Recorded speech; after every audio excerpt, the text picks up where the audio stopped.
महादेव ने एक भिक्षुक के रूप में अंजना और केसरी को अपने दर्शन दिए। इस बात से बेखबर अंजना उनका स्वागत करती है और सभी व्यंजनों का भोग देती है, परंतु स्वयं महादेव अब भी अंजना की भक्ति की परीक्षा ले रहे थे और निरंतर उनके प्रभु भगवान शिव की निंदा करने लगे। ये सुन अंजना को क्रोध आ जाता है। अंजना की भक्ति देख भगवान शिव प्रसन्न हो जाते हैं और अंजना को अपने ही अंश को जन्म देने का आशीर्वाद देते हैं। आज मैं आपको बताऊंगा कि क्या हुआ जब वायुदेव ने शिव के द्वारा दिए गए भस्म के साथ अंजना और केसरी को दर्शन दिए। आपके पुण्यों का फल मिलने का समय आ गया है। आपको शीघ्र ही संतान लाभ होगा।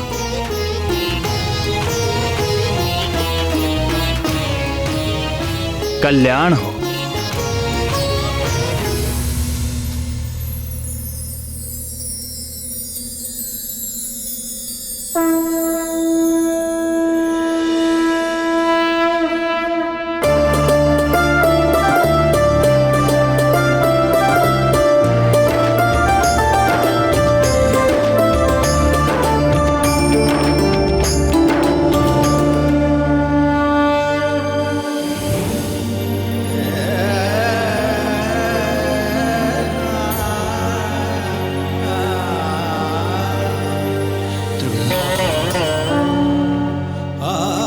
शीघ्र ही वायुदेव के द्वारा तुम्हें मेरा प्रसाद प्राप्त होगा। उसे अपने पति वीर केसरी के हाथों से स्वीकार करना।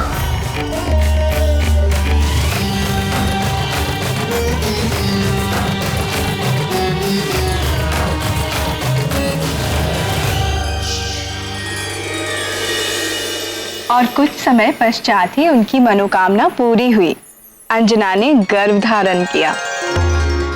जैसा कि आप सभी जानते हैं, गर्भ काल में मां के शरीर में अनेक परिवर्तन होते हैं और प्रकार प्रकार के कष्ट व कठिनाइयों का सामना करना पड़ता है। इसीलिए तो सास, ननद, जेठानी आदि परिवार की अन्य महिलाएं मिलकर गर्भवती स्त्री का विशेष ध्यान रखती है। किंतु अंजना का ध्यान रखने के लिए उनके पास कौन था स्वामी? अंजना परम भाग्यशाली थी, क्योंकि उसकी सहायता के लिए तो मेरी बहन, मां की मां जगदम्बा विंध्यवासिनी स्वयं ही तत्पर थी। पुत्री नंदी, देखो मैं एक आवश्यक कार्य से जा रही हूं। तुम यहीं अपने स्वामी की सेवा में रहना। यदि वे समाधि से बाहर आए तो उनकी आवश्यकता का सारा प्रबंध मैंने कर दिया है। आप निश्चिंत होकर जाइए माता।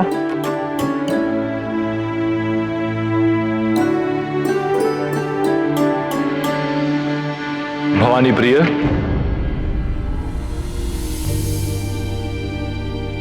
जी दीनानाथ। देखो मेरा कमंडल जल से रिक्त हो गया है। क्या इसे भरने का समय होगा तुम्हारे पास?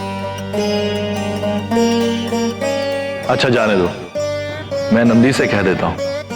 हाँ। नहीं नहीं, मेरे रहते नंदी से कहने की क्या आवश्यकता है? मैं अभी भरे देती हूँ। अच्छा रहने दो, मुझे तो स्मरण ही नहीं था कि अपनी जटाओं की गंगा से इसे भर लेता हूं। तुम जाओ भवानी। आप जानबूझकर मुझे सता रहे हैं ना भोलेनाथ? मुझे विलंब हो रहा है। अपनी पुत्री अंजना की इतनी चिंता? चिंता तो माँ का स्वभाव है भोलेनाथ, और अंजना की विशेष चिंता का तो विशेष कारण भी है। उसके गर्भ में आपका तेजस्वी अंश है। उसे संभालना अंजना जैसी तपस्विनी के लिए भी कठिन सिद्ध होने वाला है। मुझे उसे चेताना होगा और उसकी हर संभव सहायता और सुरक्षा करनी होगी। अब मैं जाऊं? अवश्य जाओ प्रीता, उसे तुम्हारे संरक्षण की आवश्यकता है। कल्याण।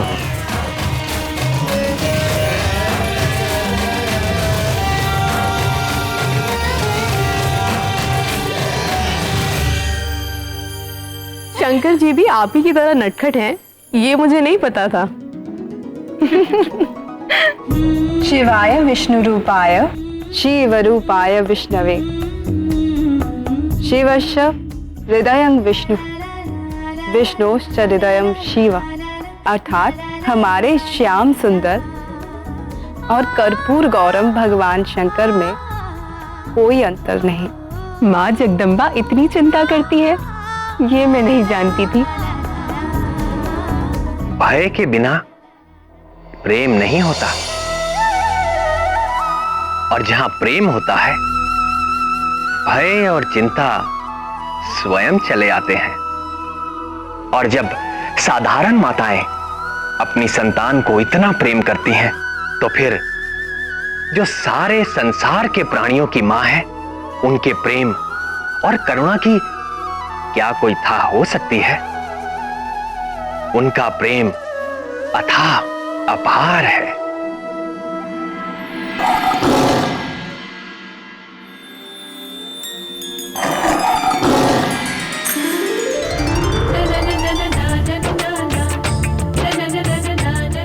गौरी की ये गैया उत्तर देती सारे, पूछो जो भी प्रश्न मन में हो तुम्हारे।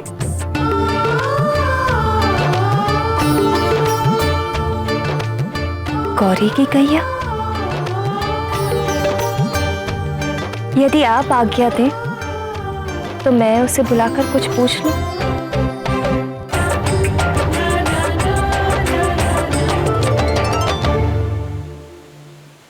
आपको महारानी बुला रही हैं।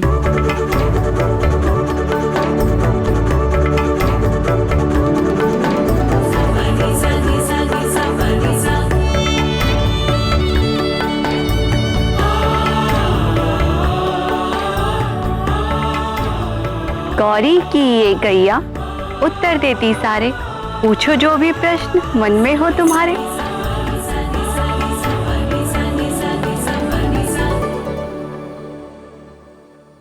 मेरी होने वाली संतान कैसी होगी?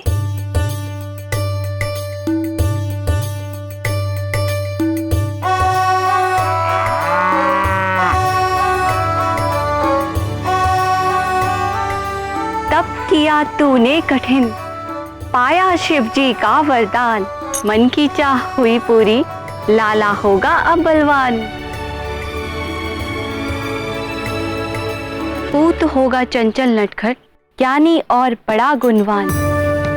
कहती गौरी की ये गैया, मैया रखे विशेष ध्यान। विशेष ध्यान? ऐसी क्या बात है? कहीं मेरे लाल को कुछ होगा तो नहीं? घबराती क्यों है बेटी?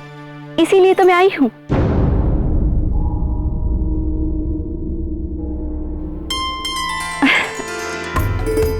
रक्षा करते तेरे लाल की, गंगा को जिन्होंने साधा, सेरा वाली उनकी पुजारन दूर करेगी हर बाधा। और अब आगे सुन, तेरे और तेरे लाल के स्वास्थ्य के लिए गौरी कुछ कहती है। सुन तो क्या कहती है।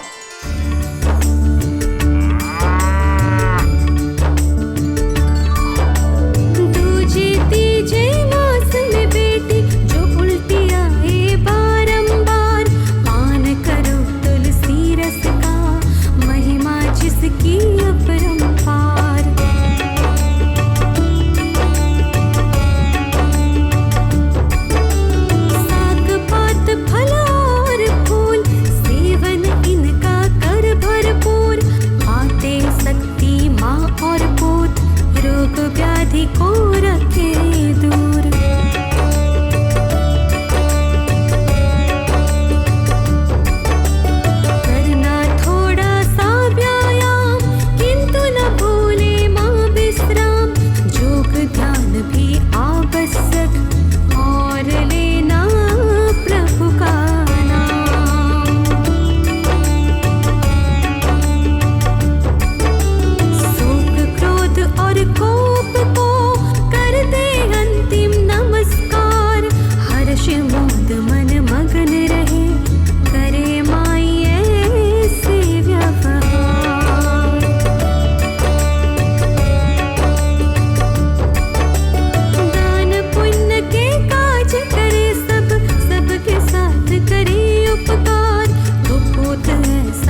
समझ गई ना? मैं सब समझ गई। भूल ना जाना गौरी की गैया की ये वाणी।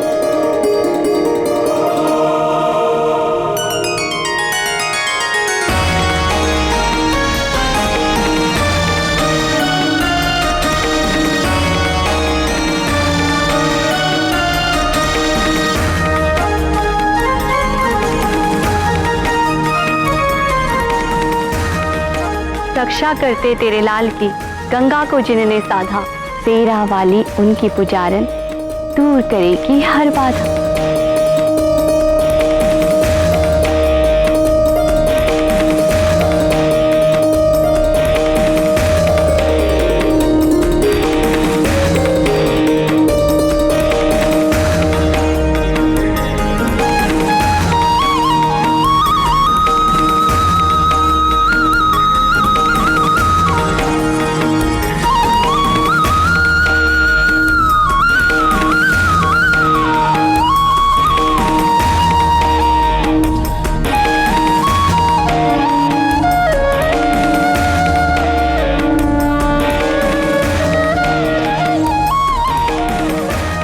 गौरी की ये गैया उत्तर देती सारे, पूछो जो भी प्रश्न मन में हो तुम्हारे।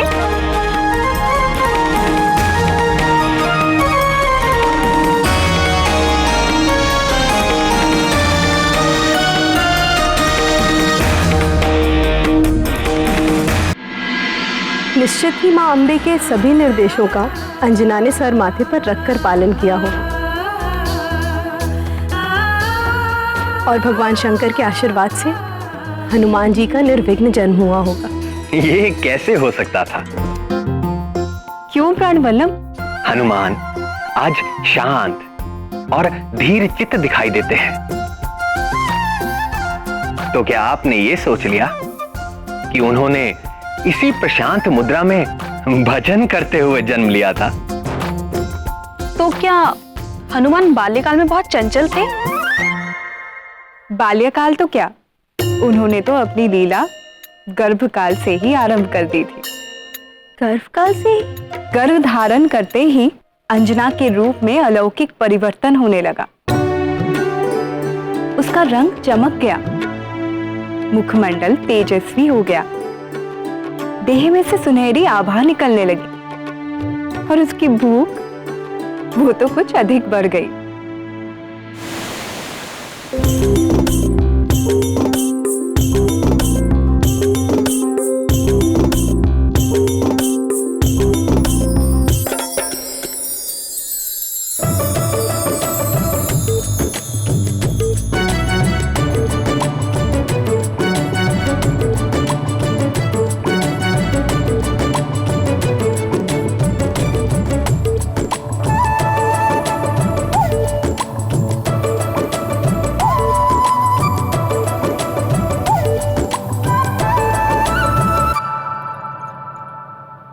आम नाथ, अब हमारा आम खाने का मन कर रहा है। इतना सब खाने के बाद भी आपका पेट नहीं भरा?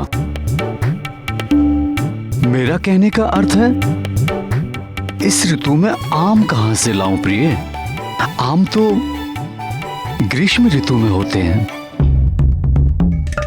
तो फिर आप मुझे आम के उपवन में ले चलेंगे? मैं आम का वृक्ष देखकर ही संतोष कर लूंगी। जैसी तुम्हारी इच्छा प्रिय।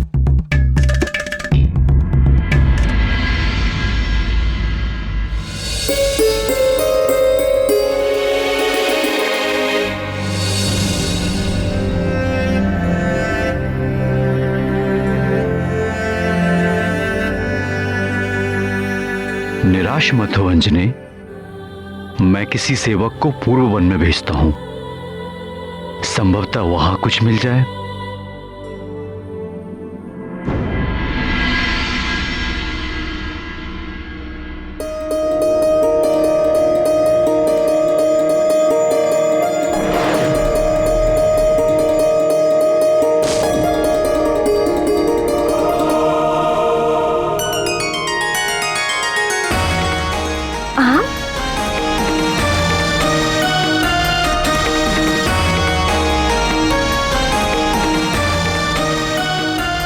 नाथ, ये देखिए आम।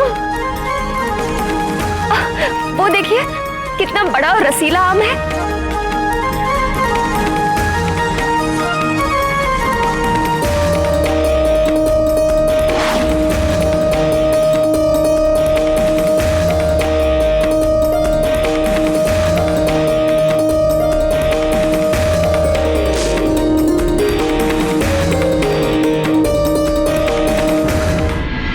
ये वाला नहीं, वो उधर देखिए ऊपर डाली पर, आपकी दाहिनी ओर।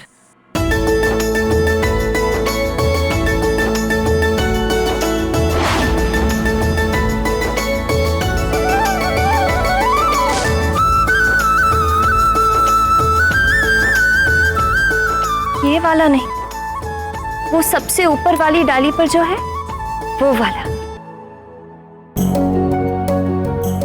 तुम्हें कौन सा आम चाहिए प्रिय? मुझे कुछ समझ में नहीं आ रहा। देखिए ना वो वाला आपके दाहिनी ओर पर, वो सबसे बड़ा वाला।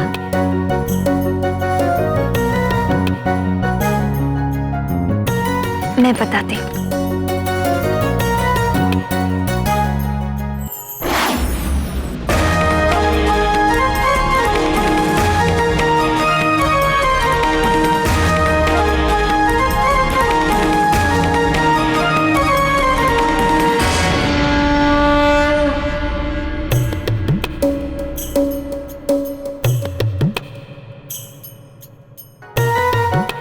अंजनी, ऐसी अवस्था में ये कैसी लीला?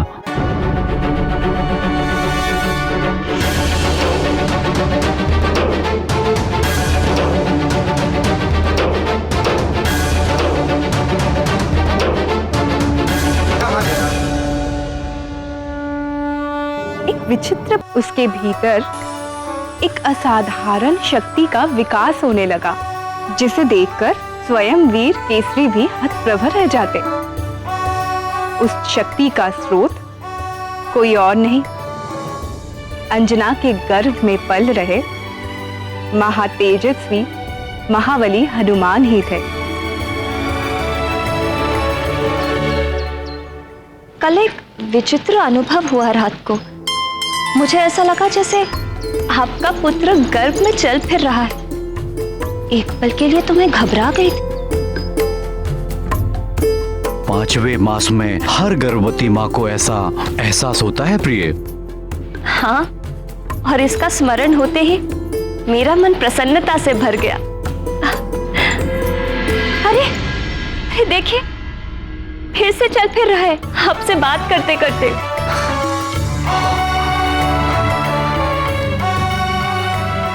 देखो तो।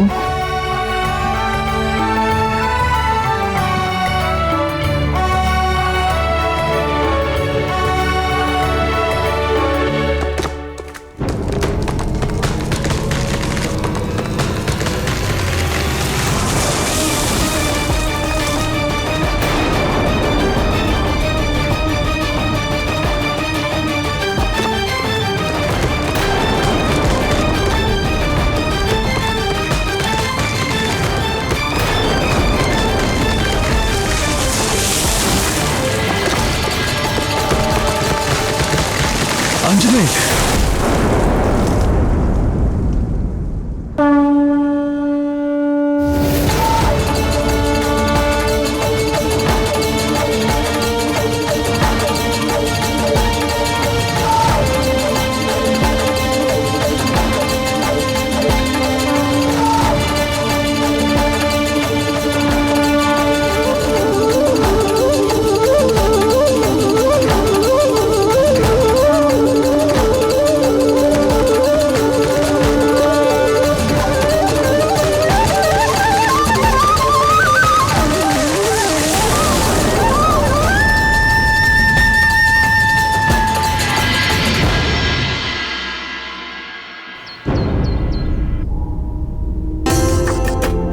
तुम ठीक तो हो ना प्रिय?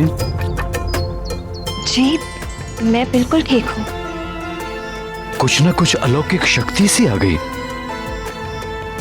मैं भी चकित हूँ ना कि मैं ये सब कैसे कर रही हूँ। निश्चय ये भगवान भोले शंकर के तेज का प्रताप है।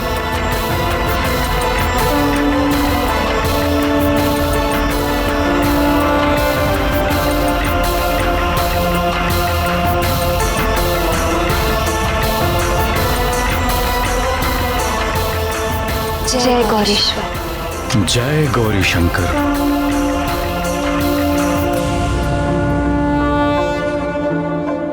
महादेव ने एक भिक्षुक के रूप में अंजना और केसरी को अपने दर्शन दिए। इस बात से बेखबर अंजना उनका स्वागत करती है और सभी व्यंजनों का भोग देती है, परंतु स्वयं महादेव अब भी अंजना की भक्ति की परीक्षा ले रहे थे और निरंतर उनके प्रभु भगवान शिव की निंदा करने लगे। ये सुन अंजना को क्रोध आ जाता है। अंजना की भक्ति देख भगवान शिव प्रसन्न हो जाते हैं और अंजना को अपने ही अंश को जन्म देने का आशीर्वाद देते हैं। आज मैं आपको बताऊंगा कि क्या हुआ जब वायुदेव ने शिव के द्वारा दिए गए भस्म के साथ अंजना और केसरी को दर्शन दिए। आपके पुण्यों का फल मिलने का समय आ गया है। आपको शीघ्र ही संतान लाभ होगा।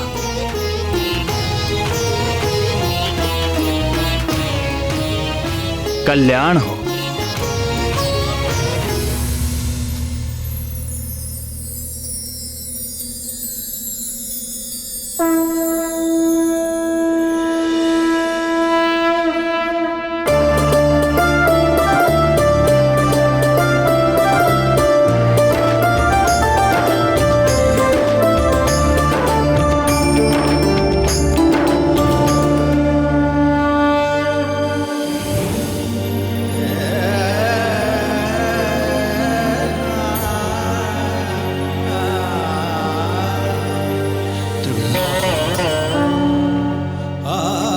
शीघ्र ही वायुदेव के द्वारा तुम्हें मेरा प्रसाद प्राप्त होगा।